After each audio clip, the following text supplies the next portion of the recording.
Salut à toutes et à tous, c'est Fireshot. On se retrouve aujourd'hui pour une vidéo sur Adobe Photoshop CS6. Je vais essayer de vous montrer comment on fait un wallpaper. Alors pour commencer, on va lancer Photoshop.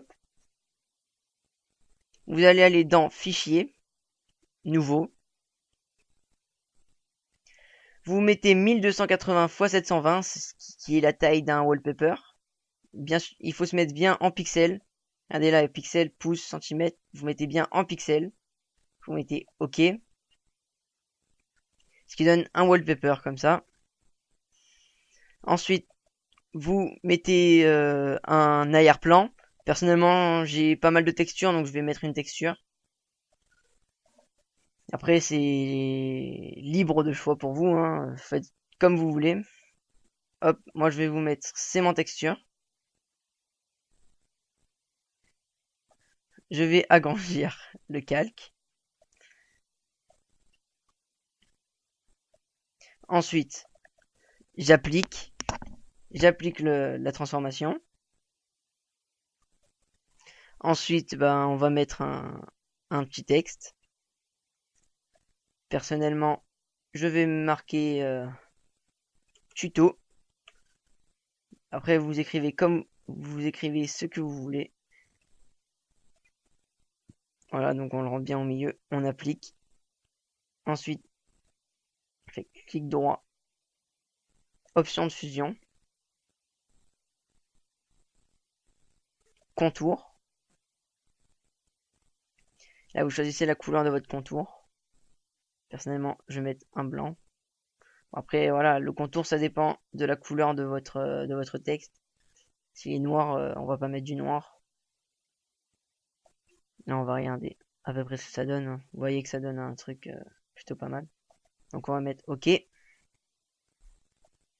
Donc là, on voit notre texte avec le contour blanc. Vous pixelisez le texte. Vous faites CTRL et vous cliquez sur la vignette ici. Ensuite, vous faites Alt,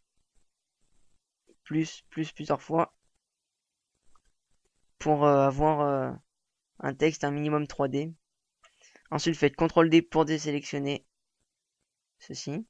CTRL T pour sélectionner le texte.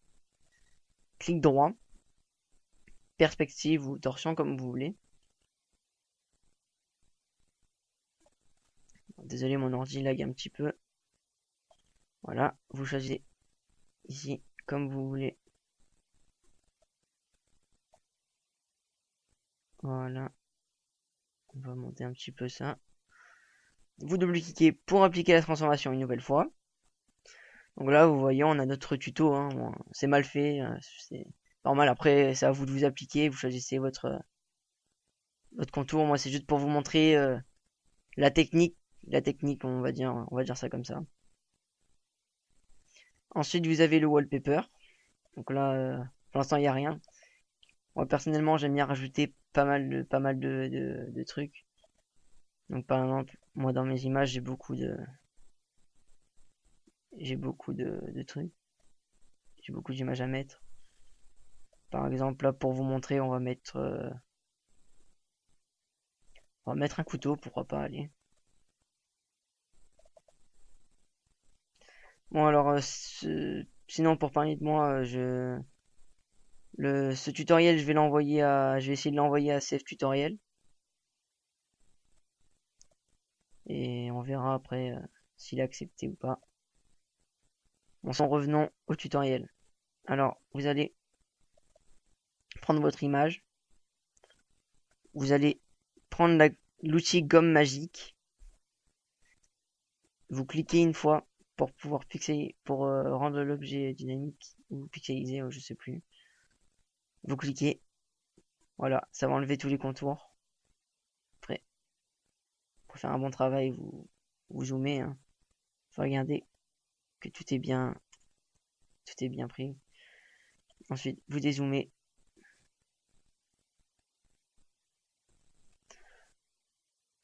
Donc là, vous voyez, vous avez votre image là.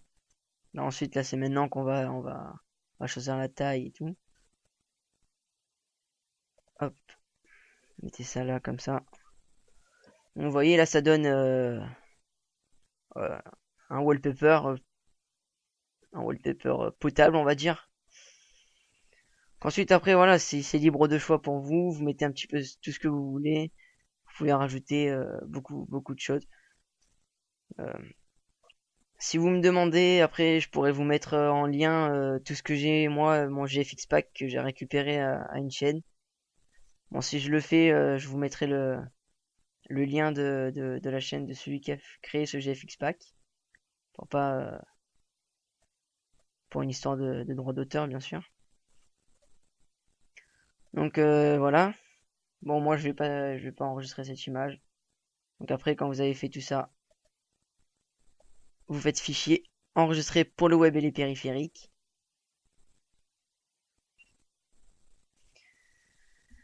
Et après, ben, vous faites entrer dans le web et les périphériques ici.